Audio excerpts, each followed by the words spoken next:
a demography of people represent over 60% of the population, then you cannot afford to ignore them.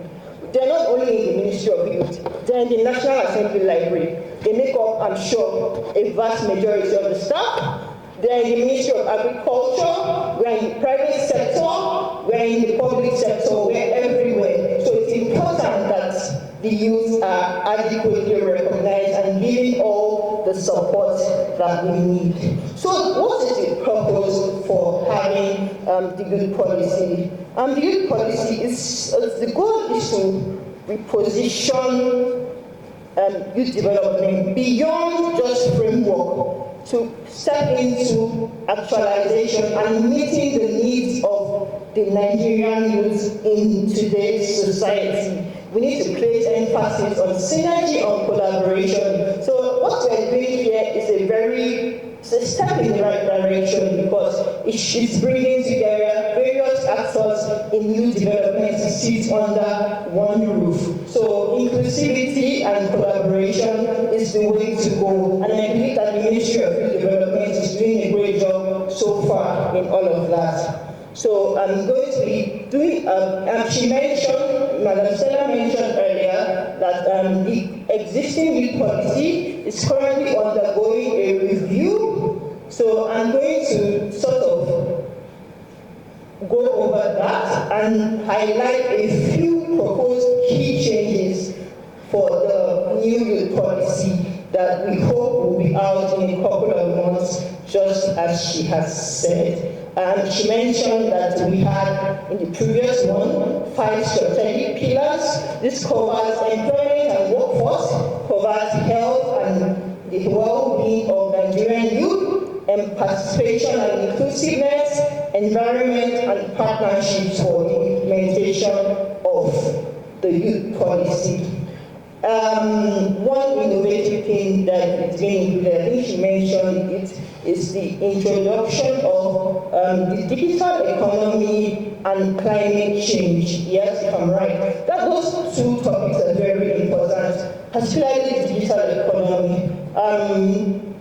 You agree with me now that the world has gone digital. Most of us cannot even function without our devices. If we don't have our phones, we're not able to send money. Sometimes we're stranded. I wonder how people even survived before the age of digital economy. But guess I will never know, because I wasn't born during that time. But we are so much dependent on this. So now that it has come to stay, we have to find a way to take advantage of what we have, because like everything that exists, there are extremes. There can be negative extremes and positive extremes. So how do we take advantage of the digital economy to further move development and youth development ahead in Nigeria? So these are some of the new issues that have been introduced in the current draft that is being worked on. One of the challenges that we had in the previous one, that's the 2019 to 2020 version,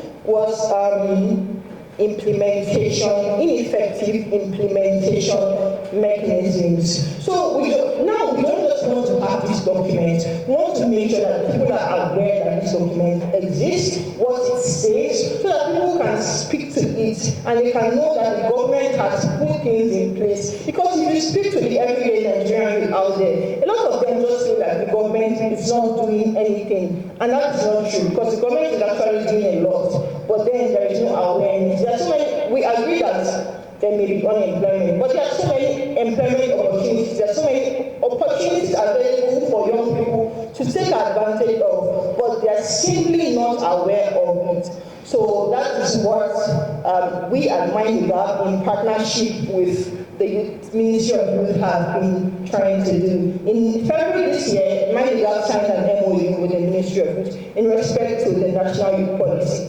Because we have access to a vast majority of young people through our partnership also with the NYSC, we recently, immediately we signed the MOU, we started like a campaign on the National Youth Policy. So like every other week, or I think bi-weekly, there are sessions for core members on the National Youth Policy to know what it states, to know its objectives, and to know how they can come in to for the implementation of this youth policy.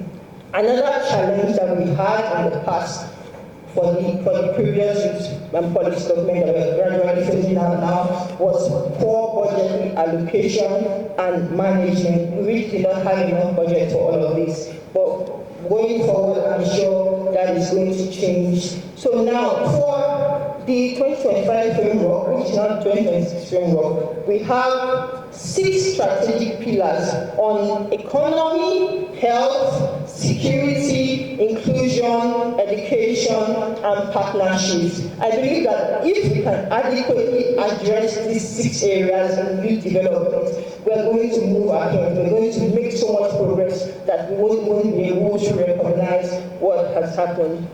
So, just going forward, in the previous policy document, we had goals, but they were not 100% smart. So, in this new one, we are now becoming more specific. So the previous one said improve on job creation, entrepreneurship, and just general things like that. But in the new draft that is currently being worked on, we have included targeted numbers. So we are targeting, I think, 3 million jobs per annum over a period of 4 years. So we have given these numbers to all the stakeholders. So we know what we are tracking and all of that. So they are already signaling me that my time is running out, but I'll quickly round up in the next 2 minutes. So, like Ms. Stella said, we had stakeholder engagement across all 6 geopolitical zones. This engagement started from as far back as December 2023, and the last one was had in April 2026, as she mentioned. And the consultations included every stakeholder in youth development, so that we know that the document that we are churning out adequately represents the needs of the Nigerian youth.